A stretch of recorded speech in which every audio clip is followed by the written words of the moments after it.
quelque part, c'est une histoire d'amour. Un jour, quelqu'un nous a dit, mais vous faites de l'agriculture amoureuse. Ben oui, on est amoureux des plantes, on est amoureux des animaux, on est amoureux des vers de terre. Ici, on a une nouvelle espèce de vers de terre. Si tu creuses un peu, tu vois les vers de terre, il y en a beaucoup dans nos jardins. Ils sourient, ils sont contents voilà, d'être respectés, enfin. Je m'appelle Charles, j'ai créé cette ferme du Bec-et-Loing avec mon épouse Perrine en 2004. On est venu à la terre parce qu'on était dans une quête de reconnexion avec la nature, avec notre santé, avec nos corps, avec les saisons, avec les plantes, avec les animaux. Donc c'est un projet très idéaliste. Notre souhait profond, c'est un peu de vivre comme des Indiens, l'esprit des Indiens, ce respect absolu de la terre-mère, mais ici, chez nous en Normandie. Voilà.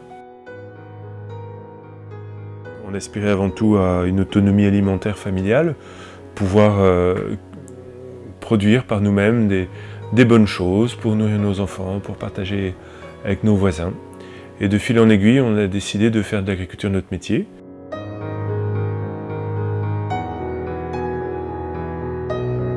Et puis finalement, de fil en aiguille, cette ferme est devenue une ferme expérimentale parce que notre aspiration de pratiquer une agriculture vraiment aussi naturelle que possible nous a mené à explorer des propositions peu communes et un peu à sortir des clous.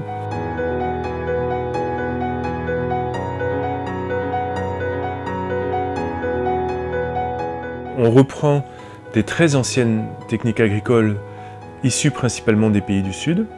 On mélange ça avec les dernières avancées scientifiques, les dernières découvertes scientifiques sur le vivant et notamment sur le sol. Et il y a quelque chose de très neuf et d'extrêmement encourageant qui en émerge. Notamment le fait que dans notre métier de maraîcher, on fait tout à la main, sur des toutes petites surfaces qui deviennent extraordinairement productives. On a un niveau de productivité qui est au moins 10 fois supérieur au maraîchage bio mécanisé. Donc ça veut dire qu'on arrive à produire au moins autant de légumes sur un territoire 10 fois plus petit. Et donc, à superficie égale de la ferme, on libère les 9/10 du territoire, qui deviennent un espace disponible pour y planter le plus d'arbres possible, accueillir des animaux, toutes sortes de milieux différents, des mares, des haies, etc., des forêts-jardins. Du coup, on arrive à faire d'une ferme, même petite, un agro-écosystème vraiment complexe et diversifié. La nature est extrêmement productive, elle est extrêmement durable, elle a un génie incroyable. Donc, quelque part, se mettre humblement à l'école de la vie, chercher à favoriser les processus du vivant, ça s'est traduit en une productivité, une abondance de fruits, de légumes, alors même que notre terre était très peu fertile. Nous, notre grande maîtresse, c'est la nature, c'est la vie. Ça nous met en décalage, par exemple, avec l'agriculture dominante. Mais est-ce que c'est vraiment un problème d'être décalé par rapport à cette société qui va, elle, contre la vie? On est décalé par rapport à un mouvement sociétal en Occident qui se généralise maintenant, mais qui est très ponctuel dans le temps. Mais par contre, on essaie d'être en phase avec ce grand mouvement de la vie qui a 4 milliards d'années.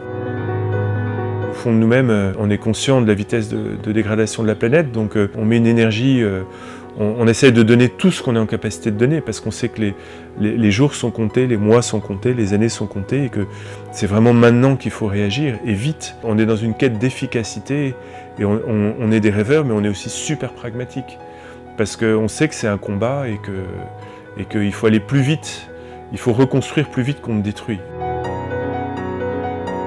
On est dans une période encore un peu brouillonne, je pense, pour un certain nombre d'années, avec une forêt de questions, mais acceptons de sortir des sentiers battus, puisqu'ils nous mènent plutôt vers le précipice, et osons nous aventurer vers des voies encore vierges, quasiment inexplorées. On a un nouveau monde à inventer, on a une nouvelle manière d'habiter cette planète à inventer, et c'est très excitant, ce côté pionnier. Il faut rester très humble, savoir qu'aucun d'entre nous ne détient la vérité, d'ailleurs il n'y a pas de vérité, il y a 1000 approches possibles, il y a une forêt de questions, mais au moins on avance, voilà. Et je crois que c'est ça qui fait la richesse, c'est qu'on cherche à prendre le meilleur de différents mondes. On prend le meilleur du passé, on prend le meilleur de la recherche scientifique contemporaine, pour essayer d'imaginer ce que pourrait être l'étape d'après. Quelque part, je crois que ça n'a rien de déraisonnable de s'autoriser à vivre ses rêves. Ce qui est déraisonnable, c'est de ne pas vivre nos rêves.